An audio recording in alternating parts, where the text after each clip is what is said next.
Welcome to another installment of This Is Not Normal on the Political Drain podcast with Drill Sergeant Doug, aka Admin Doug, a U.S. Army veteran, teacher, musician, and family man from Jamaica, now fights for justice and democracy through commentary and humor.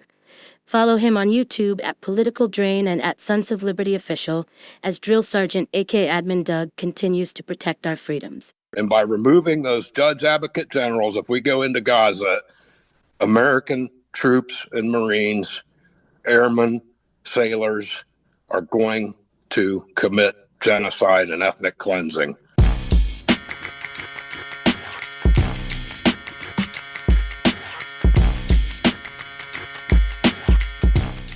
YouTube. Today, we have a very, very special interview.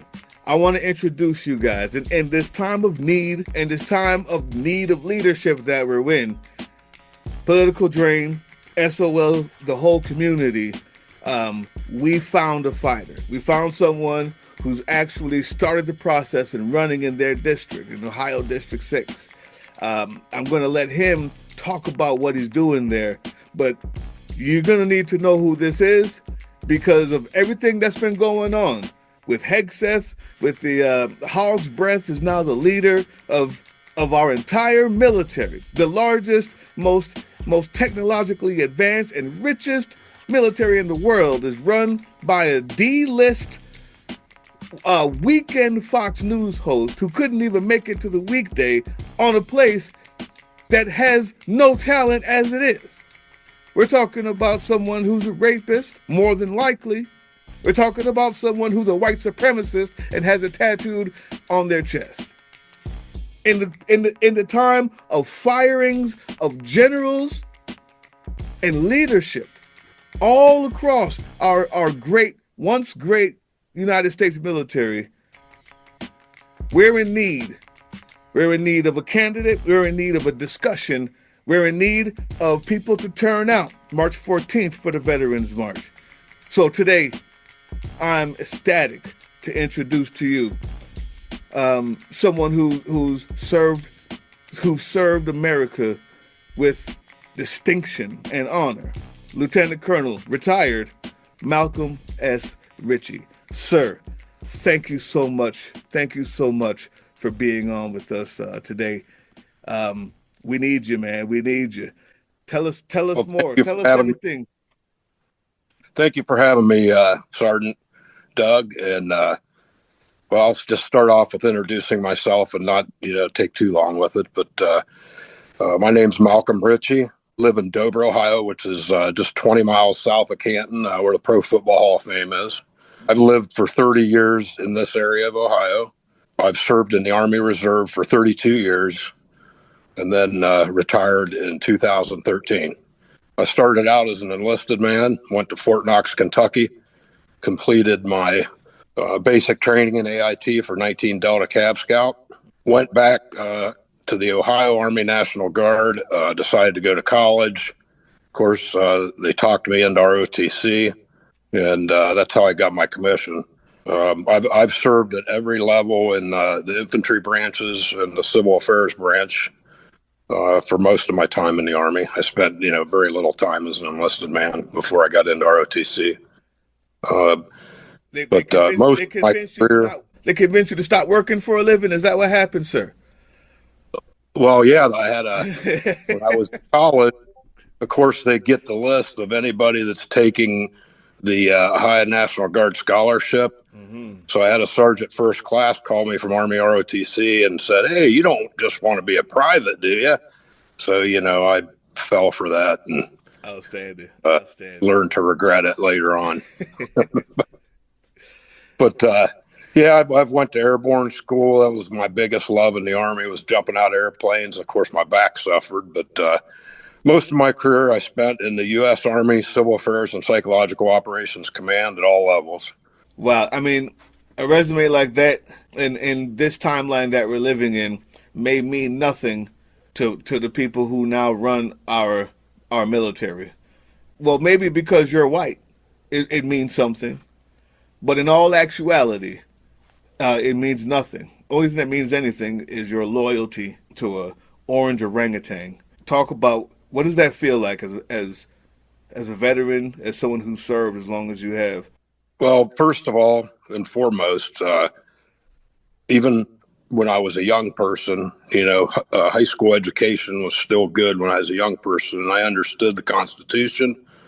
I understood American and world history enough to understand things even as an 18-year-old getting ready to go enlist in a Ohio Army National Guard. So, my oath has always been to the Constitution, first off. Back when I believed in the mission, of course, I believed in completing my missions as a soldier and an officer in the United States Army. I obeyed the orders of my superiors and the President of the United States. And most of all, my primary concern in Iraq became doing everything that I possibly could to ensure that the men and women under my command had everything they needed to go out and operate in the mission areas, and that we weren't going out and doing stupid stuff, and just stuck onto mission, took care of my troops. That is what made me so successful, were primarily my non-commissioned officers that I had throughout my 32 years. I had some of the best non-commissioned officers that I ever could have hoped to have. Yeah. They saved me from failure many times, and we worked as a team. Okay. So when we were at 352nd CA Command, our commanding general had a meeting and was in the room before we ever went to Iraq with the Secretary of Defense, Donald Rumsfeld. He got a chance to brief on civil military operations and tried to make a thorough presentation to the Secretary of Defense and the President of the United States, the Vice President of the United States, on what we were going to get into in Iraq if we did not have a civil military operations plan deeply embedded into the invasion of Iraq plan. Mm-hmm. And Rumsfeld shook it off and said, we don't need that. When we get in there, they're going to see us as heroes. They're free from Saddam Hussein. We don't need to worry about that. So, of course, it became a disaster because we had no civil military operations plan whatsoever. This is one of the things that infuriated me. It was infuriating enough for the President of the United States, Donald Trump, to make these insane statements of what we are going to do in Gaza, but they will do the exact same thing. They will have no civil military operations plan. And with the attitudes that he has, and the Secretary of Defense, Major Hegseth, Minnesota Army National Guard, not disparaging his service, but I think he's in so far over his head. I mean, look, even all the stuff that you saw on my bio, there's no way in hell I'd be qualified to be the Secretary of Defense. Anyone who loves their country, sir, would say the same thing in your position. In other words, you know what that takes. You know what it requires. Only the most narcissistic simpleton, and let's be honest, only the person who wants to destroy it, or is a Dunning-Kruger specimen. If someone like Rumsfeld, who's even more qualified than Hegseth, could make such a horrible decision. Can you imagine where we are with this guy? Can you imagine how much worse everything is going to possibly be with our military and our engagements? It's hard to imagine. It's going to be a disaster. Like if they go through with this, which I don't know if he's really going to go through with it or not. The current regime and the guy in charge, Trump, which I don't see as my president, but I guess he won the vote, whatever. But anyway, you go into Gaza without a plan. And with just the idea that you're going to fire all your top generals, which he did, and admirals, you're going to fire all the judge admirals that work. See, the guy is Peter Hegseth, Donald Trump are lying outright lying about the job of the Judge Advocate General Corps and how the troops and officers saw the Judge Advocate General Corps. It's an absolute and complete lie. They're not an impediment to military operations. They are an integral part of every single military operation I ever took part in my life. Period. You know, they keep you out of trouble. They also keep you moral, to remind you that it's about the enemy and not about the civilians. And by removing those judge advocate generals, if we go into Gaza, American troops and Marines, airmen, sailors are going to commit genocide and ethnic cleansing. And if the world doesn't hate us enough already, wait till that happens. And you're sticking all these American military personnel into a hornet's nest like that. And I'm telling you, if you think that we suffered in Iraq from unconventional operations, guerrilla warfare, improvised explosive devices, truck bombs, yada, yada, yada, yada, wait till we go in Gaza. They're going to be bringing American servicemen, men, women, back in twice as many coffins as we did from Iraq. It's just complete insanity what this Secretary of Defense and this president is doing with the Middle East policy, especially. I hope they don't follow through with it, but, you know, people got to know this. Well, President Elon Musk is allowing his puppet, his orange puppet, to run around and just talk as much as possible, because the real work is being done where him and his 5-year-old minions are taking every bit of money that America has paid into making this country great for everybody as much as possible, into making it fill his pockets, mainly because he wants to run the world. So I think that they're allowing their puppet Trump to run around and say whatever and say anything, because without the money to do it, they're in charge. But there's another really, really scary part of that, what you said about ethnic cleansing, genocide. For the third time on national television, for the third time in the Republican Party, in the MAGA Party, someone has given a Nazi salute at a major event, who happens to be in Donald Trump's ear or in Doge. When we talk about genocide, when we talk about, and guys, please remember to press like and subscribe. Please remember to go to all the places, donate and spread this, because I just said those words, and YouTube is going to make sure that this doesn't get monetized.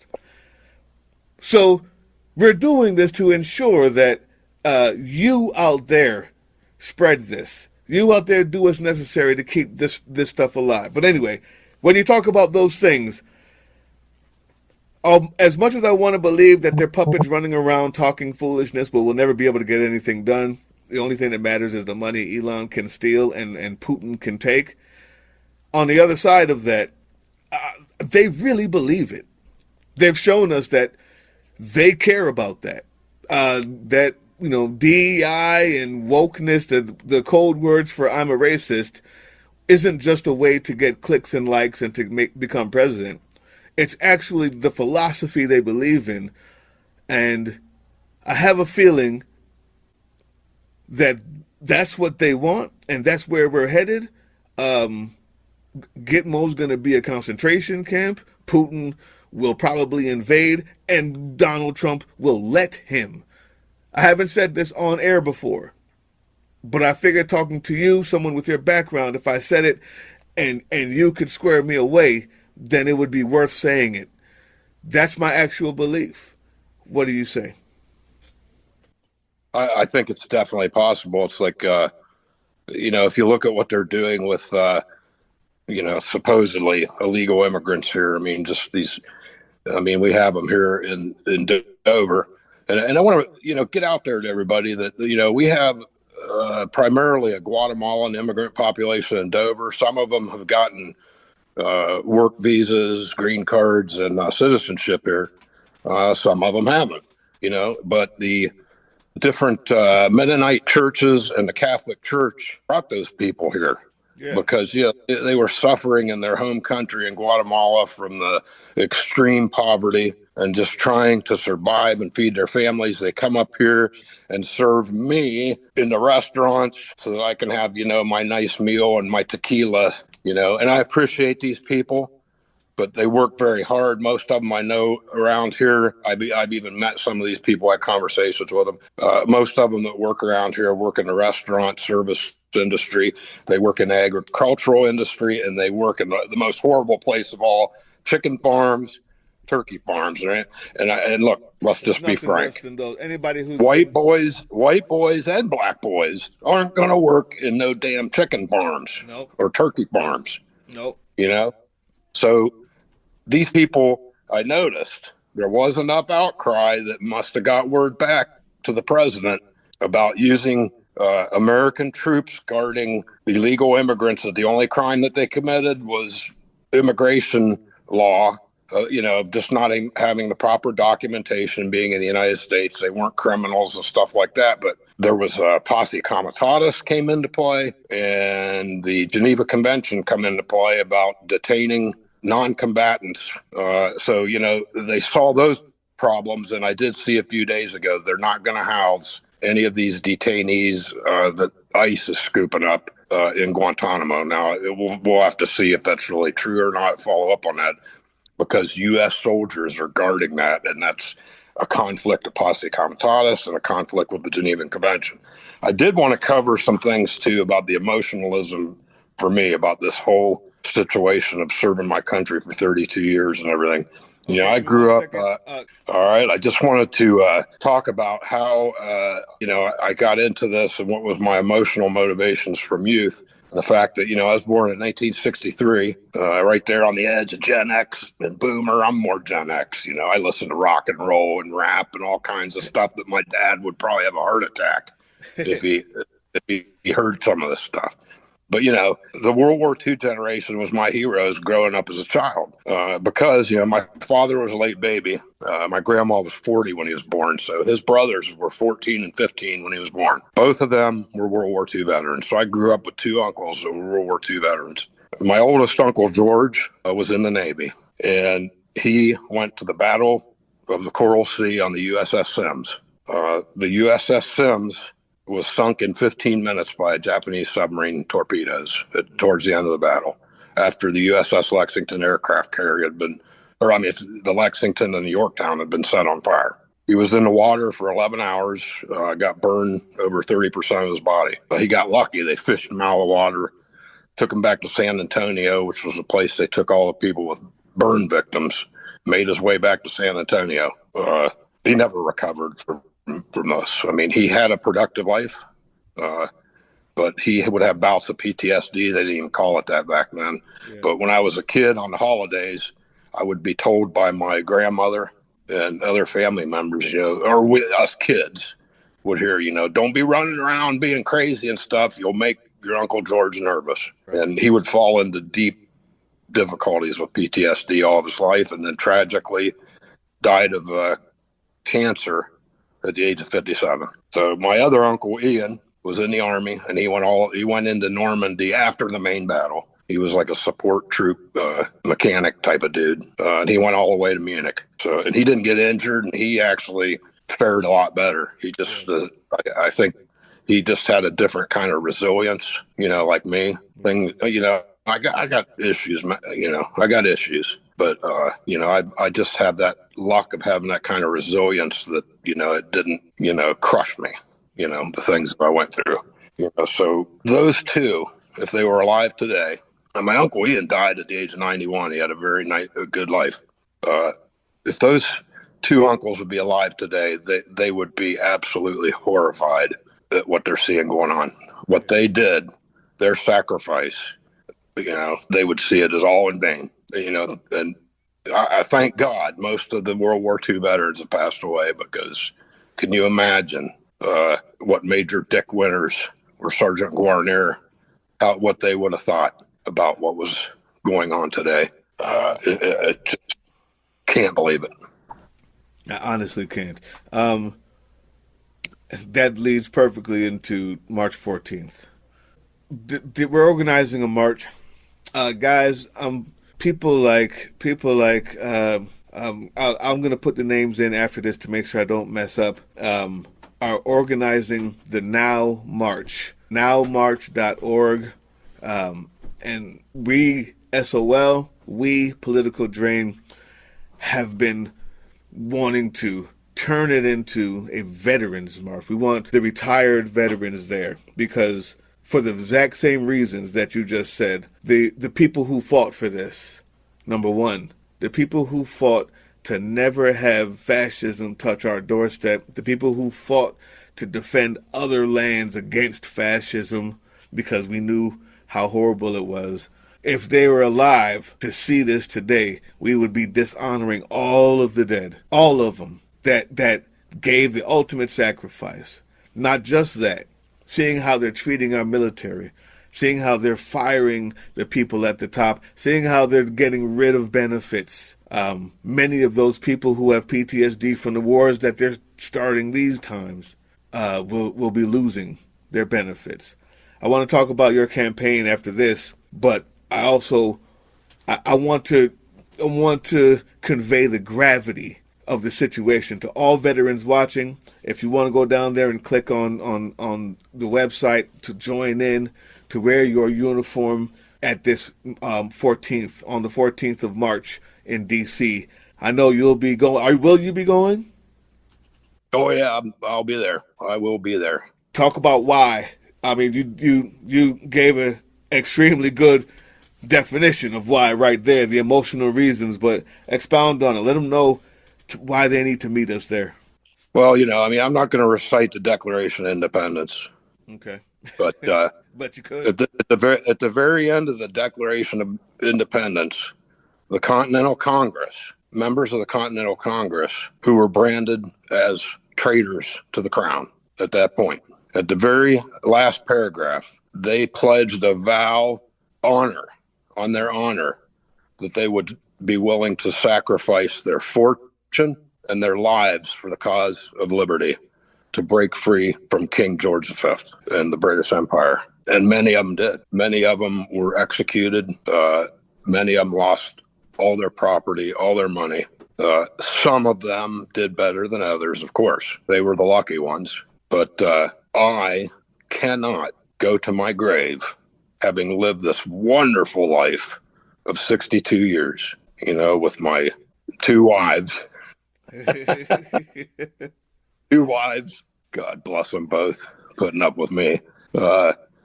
Two wonderful children, including my son, who is a West Point graduate himself and served 8 years in the Army after West Point. He went through some terrible stuff, and not to dive deep into it, but he was at the Battle of Ghazni in Afghanistan, which was a horrendous affair. And then my daughter, and I have 3 grandchildren from both of my kids.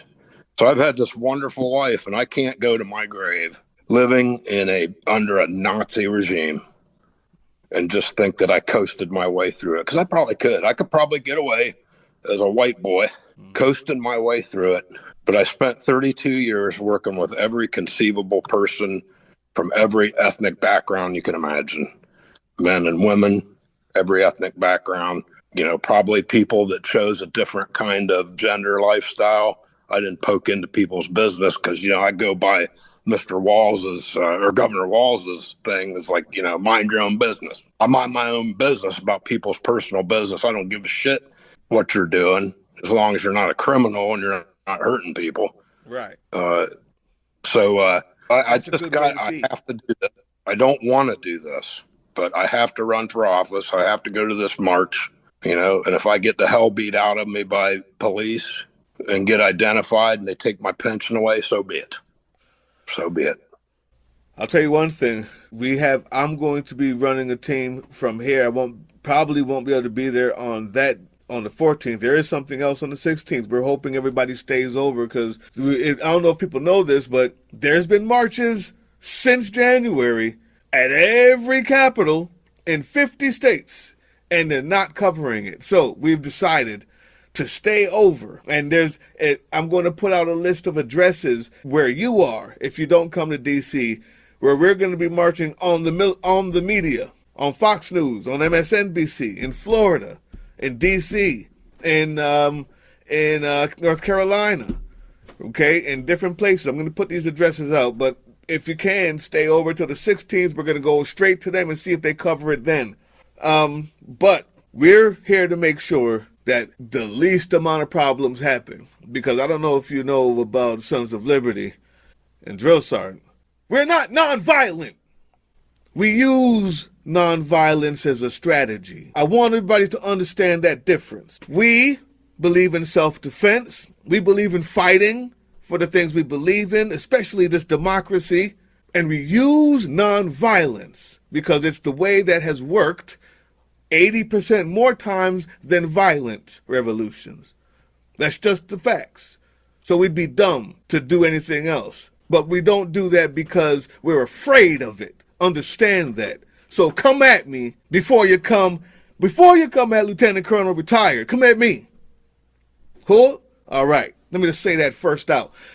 Our job is to make sure that we have you safe and protected while you're there. But if not, everybody's willing to give up something for this because it means the most to us. Speaking of that, how's your campaign going? I heard that the Democratic Party in Ohio, what is it? The county Democratic Party has already given you the okay? Yeah, I mean, I've run for office before a long time ago when I was on the dark side. I was a Republican a long time ago. After I came back from Iraq, I became a Democrat. There we go. And so anyway, I've run before. I mean, all I have to do, you still with me? All I have to do is get 50 signatures of registered Democrats, turn that in, pay like $200, and I can run for office. The Democratic Party does not have to give me permission to run for office. However, we know how it works. Right. I thought about running as an independent. That's not going to work. Yeah. So I did go to the county Democratic Party meeting last week in Tuscarawas County to start out my home county. It was the biggest crowd that they had there, and I can't tell you how long. Yeah. The place was just absolutely packed. People were pissed off. Outstanding. I also wanted to add in there, what you say? The protests are getting under Trump's skin. Oh, yeah. So, get there protesting in any way you can. It's getting under his skin. Keep going. Keep going. Yeah. Yeah. So anyway, I need to work with the Ohio Democratic Party, make sure that they're going to choose me as their primary candidate or, can help me in any way that they can, because that way I can get experienced staff members. I can get a campaign finance team to make sure that stays all straight. And this includes 11 counties in eastern Ohio. It's right in the middle of MAGA country. Over 700,000 people live in this district. However, Democrats have won big-time positions in this district. Even though it's been gerrymandered, it's still generally about the same. Yeah. And actually, the Republicans are getting scared, and they're trying to gerrymander the damn thing again, because the last time they included Youngstown, and I think they saw numbers that, oh, shit, we shouldn't have put because Youngstown is still heavily Democratic county, Mahoning County. Let them continue to fire all these government workers. They don't believe that government workers live in red towns. A lot of them are coming back to that same 6th district where you live, and we can take them. We can take them. Who are you running against? Who would you be running against for that seat? Current congressman is, of course, the Republican Nazi Party. Yep. Wow. His name is Mike Ruley. He has very little political experience. I've read that he's been like a small businessman, and he just 100% votes whatever Trump tells him to do. I've been watching all his stuff on the Ballotpedia, I think it is. And he just votes 100% Trump, licks his boots, does whatever he wants. Hurrah, hurrah, hurrah, Man, it'll be easy to dismantle. It's the problem I'm going to be dealing with is agitators. I'm not some big fighting man that wants to get into it or anything else. But, I'm not afraid of these people. They're not going to shut me up. Never.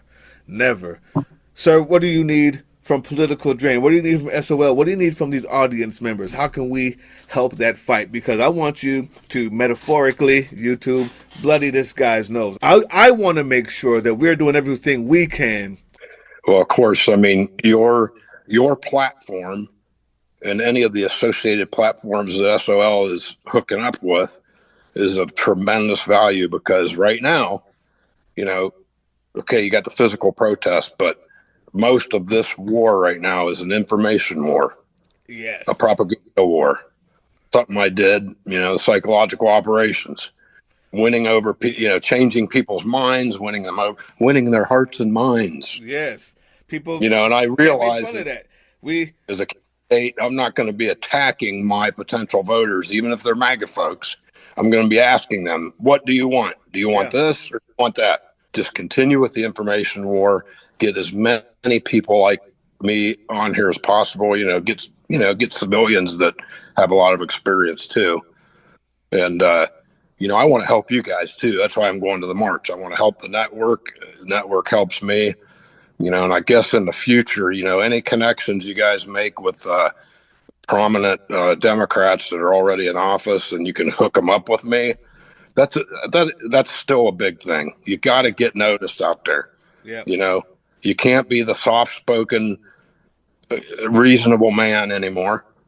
You have to get out there and be a pit bull, but you also have to be able to speak well in public and not appear to be a fool, because the fools are the ones that we're trying to unseat. Yes. So, you can fight fire with fire, but, I'm not going to be a fool like the Republicans in Congress, Pete Hegseth, Tulsi Gabbard, Bondi, Kash Patel as the FBI director. Are you freaking kidding me? Awesome. Okay. Also, I want to add before we, real quick, before you finish up there, Doug. Yeah. I also wanted to add that in my civilian life, I had 28 years as a locomotive engineer with the Ohio Central and the R.J. Corman Railroad companies. So I am going to make a splash by announcing my candidacy when it's appropriate, and when I work with the Ohio Democratic Party, I'm going to announce my candidacy in East Palestine, Ohio, the site of the Norfolk Southern train wreck, because that whole another thing about oligarchies, the billionaires, and the bullshit lies that they told to these people in that train wreck. And I know it's all a bunch of bullshit, although I will say the National Transportation Safety Board did their job and they were honest. So, anybody that wants to look up that whole tragedy can look up on ntsb.gov and see what the report was, and it was damning on the Norfolk Southern Company.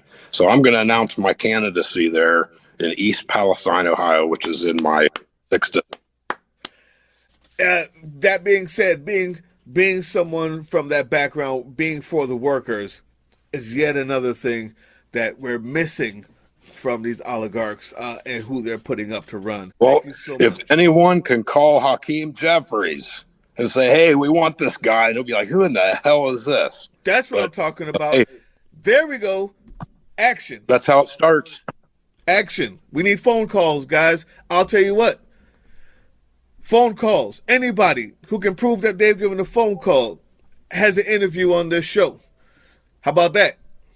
Show me that you've given the phone call. You show me that you've given the phone call and the time and date. Email politicaldrain@gmail.com. We'll get you on the show for an interview. If you want to be famous, call. All of you. If it has to be a group Zoom, we're doing it. If it's live, we're doing it. Call. I love it. Tell them your name again, sir. Malcolm Ritchie, and I'll be running for the U.S. House of Representatives, 6th Ohio District in the 2026 midterm election. That is, if we have one. Sir, I'm with you. Let's see you get in there. thank you so much for coming on this show today. Thank you so much. Hey, thank you so much for having me, Drill Sergeant Doug. Cool. And on that note, we're out of here. Listen, YouTube, you know what to do. Political Drain, you know what to do. Right down there is where you can visit the site. It says nowmarch.org. We'll be putting it up there. You can also do the SOL. You can also do the Discord. There'll be all types of options. We want you there. We want you spreading this word. And remember, Lieutenant Colonel, retired Malcolm Ritchie. Have a good one, guys. And thank you, sir. Airborne. Follow us on all these things you see here, and our link tree is in the description. Maybe even get some merch.